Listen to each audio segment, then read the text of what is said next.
নমস্কার বন্ধুরা স্মার্টফোন ব্যবহার করতে গিয়ে অনেকেই এই সমস্যায় পড়েন কিংবা পড়বেন। তো বন্ধু, সমস্যাটা হচ্ছে এই, যদি কোনো সময় আমাদের ফোন নষ্ট হয়ে যায় বা হারিয়ে যায় কিংবা আমরা যদি নতুন একটা ফোন কিনি, তখন আগের ফোনের কন্ট্যাক্ট নম্বরগুলো নতুন ফোনে আমরা পাই না, খুঁজে পাই না। মানে আগের ফোনে আমরা কিভাবে সেভ করেছিলাম পুরনো ফোনে, সেই কন্ট্যাক্ট নম্বরগুলো আমরা নতুন ফোনে খুঁজে পাই না। এবং অনেকেই আছেন ফোন নম্বরগুলো তার সিম কার্ডে সেভ করে রাখে।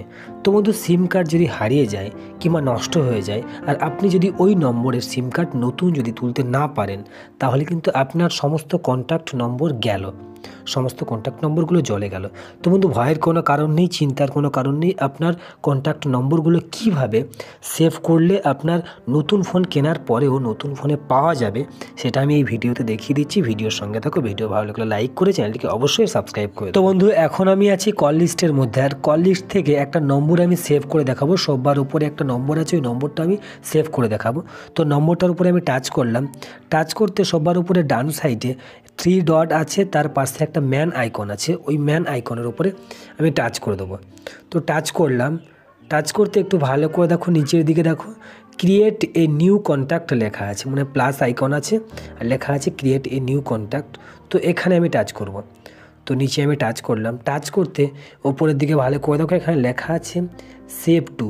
সেভ টুর পাশে আমার জিমেলটা আছে। তো বন্ধু, এই জিমেলে আমি যতগুলো নম্বর এখান থেকে সেভ করব, সমস্ত নম্বর আমার জিমেলে সেট হবে বা সেভ হবে। তো কোনো রকমভাবে আমার ফোন বা সিম কার্ড যদি হারিয়ে যায় কোনো সমস্যা হবে না, সমস্ত নম্বর আমার জিমেলে থেকে যাবে। তো বন্ধু, এখানে তীর চিহ্ন মতো আছে, ওখানে আমি টাচ করব। টাচ করলাম, নিচে আমার সমস্ত জিমেল আছে এবং সিমটা আমি সিলেক্ট করব। আমি দেখিয়ে দিচ্ছি সিমটায় সিলেক্ট করে। তো টাচ করলাম, এখানে আমি এই নামের এখানে যদি আমি নাম লিখে ওপরে সেভ করি, তাহলে এই নম্বরটা যেটা সেভ করলাম এটা কিন্তু আমার সিমে সেভ হয়ে গেল। পরবর্তীকালে সিম যদি আমার নষ্ট হয়ে যায় কিংবা হারিয়ে যায়, তাহলে কিন্তু আমি এই নম্বরগুলো যে সিমে সেভ করলাম সেই নম্বরগুলো কিন্তু আমি পাবো না, যদি আমি এই নম্বরে সিম না তুলতে পারি। এবং আমি কিন্তু সিমে 200 কিংবা 250টার বেশি নম্বর সেভ করতে পারবো না। তাই বন্ধু, আমরা নম্বর সিমে সেভ করব না। তো বন্ধু, এখান থেকে আমি ডিভাইস সিলেক্ট করে নেবো। তো এই ডিভাইসের উপরে টাচ করলাম। তো ডিভাইসের এখানে টাচ করলাম। এবার এই ডিভাইসের ওখানে যদি আমি যে ফার্স্ট নেম আছে, এখানে যদি আমি নামটা লিখে সেভ করি, তো সমস্ত নম্বর তো থাকবে, আমি অনেক স্টোরেজ পাবো, সেটা কোনো ব্যাপার নয়।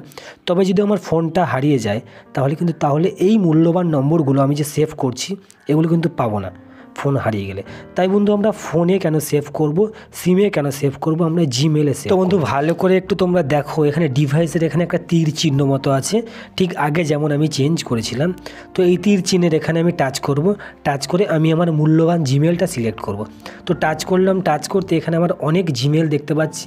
তো বন্ধু, সবার ওপরে যে জিমেলটা আমার আছে ওই জিমেলটা আমি সিলেক্ট করব। তো এই জিমেলটার উপরে আমি টাচ করলাম। টাচ করতে এবার এখানে ভালো করে দেখো ফার্স্ট নেম লেখা আছে, এখানে আমি যে কোনো একটা নাম আমি সেভ করব।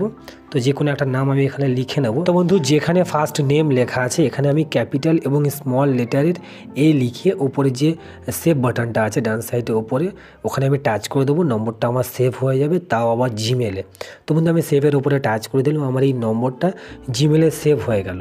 তো বন্ধু, আমার এখন ফোন যদি হারিয়েও যায় বা সিম কার্ড যদি আমার হারিয়ে যায়, আমি যদি নতুন একটা ফোন কিনি, তাহলে ওই নতুন ফোনে আমি আমার এই জিমেলটা যদি লগ ইন করি, তাহলে সমস্ত নম্বরটা আমি পেয়ে যাব, আমি আমার ফোন বুকে কোনো সমস্যাই হবে না।